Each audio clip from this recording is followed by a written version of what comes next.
Do you put boundaries?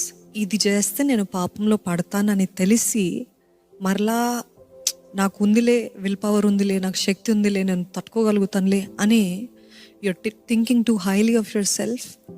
And again going back to the same, ఏ వస్తువు అయినా ఏ వ్యక్తి అయినా మిమ్మల్ని పాపంలో ప్రేరేపిస్తున్నట్లయితే ఫ్లీ అని దేవుని వాక్యం తెలియజేస్తుంది.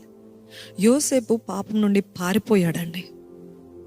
ఆయన చుట్టూ, ఆయన దరిదాపులో పాపం లేకుండా, పాపాన్ని ప్రేరేపించేవారు లేకుండా చూసుకున్నాడు. అంటే ఉన్నప్పుడు ఆయన పారిపోయాడు. మీ చుట్టూ ఉన్నారేమో, లేకపోతే మీ వస్తువులు, మీ ఫోన్ మిమ్మల్ని పాపంలోకి ప్రేరేపిస్తుందేమో.